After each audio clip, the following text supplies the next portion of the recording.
Darcie, 5-wicket haul, you must be really pleased with that in a test match. I mean, it's a pretty special achievement. How do you reflect on it? Yeah, I think it's a bit weird, but yeah, really happy to contribute and get out of the heat as quickly as possible. But yeah, it was just really cool to be out there at the WACA playing a test match for Australia. The WACA's kind of your deck, isn't it? Like, they were pretty quick and bouncy today, and they seem to struggle with it a little bit.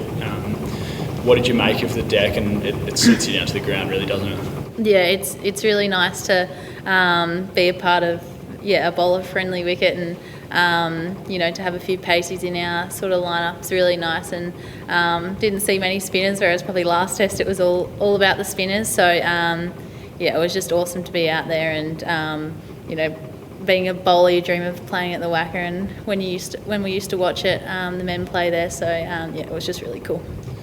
Alyssa obviously batted incredibly well today, but fell a run short. I'd love to know what the mood was like in the rooms when she spooned one back to the bowler. I think we were all a bit Devo for her, but at the end of the day, it's just one run.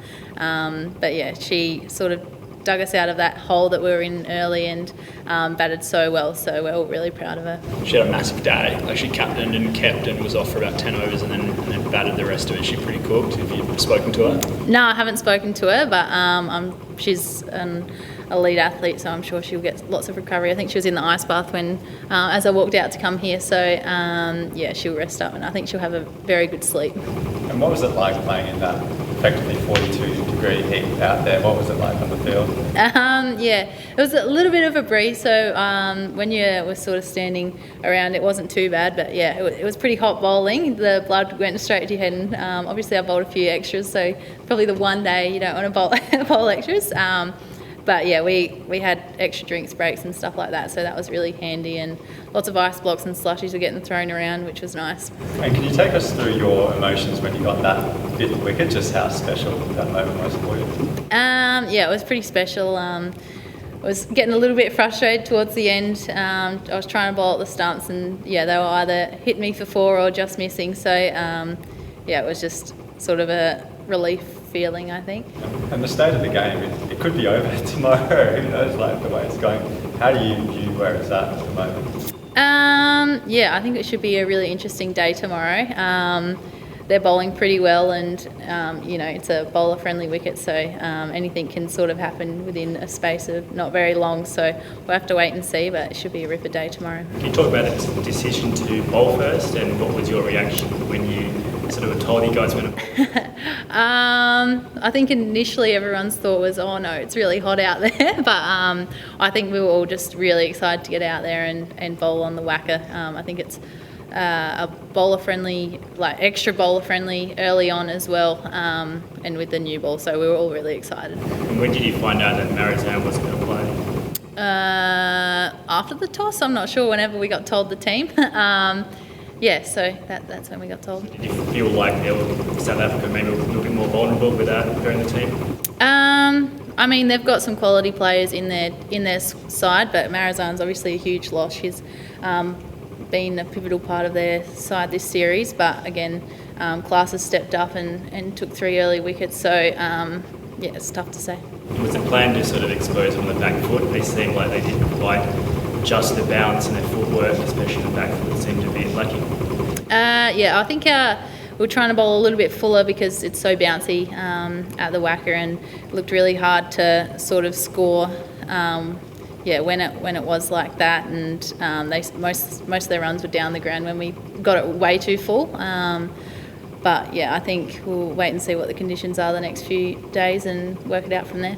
Do you love bowling to, I think it was sort of 4.5 slips in a gully at one point? Like, you don't get to do that in white ball cricket, and you don't play much red ball cricket. Was that a lot of fun? Yeah, I sort of had a little bit of a moment where I was like, this is so cool. Like, just looking at all the slips, I'm like, I've never bowled with a 7-2, like only 2 on the leg side. So it was a pretty amazing moment when I sort of took it in. I didn't realise how special it was until, you know, I just saw that, and it's like just like I was watching on the TV, really. How pleasing was it to get Laura Wolf out and kind of in the same way that you've got it, or the team's got it the last couple of innings as well?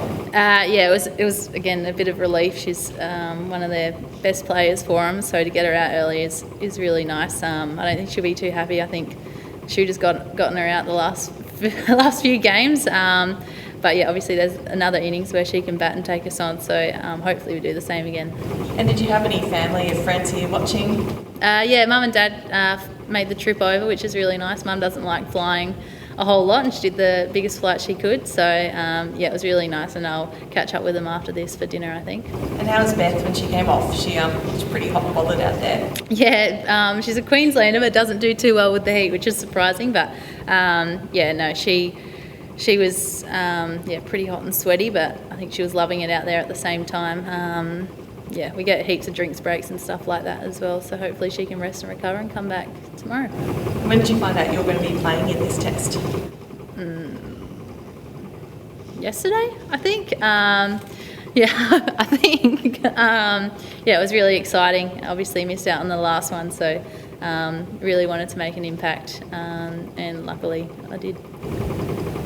Cool. Just finally, I did notice on the podcast the other day, there was a rumour going around that you might have left your kit bag in Mumbai. You're pretty glad that's caught up with you for this tour? Yeah, definitely. Yeah, my baggie was in that kit bag as well.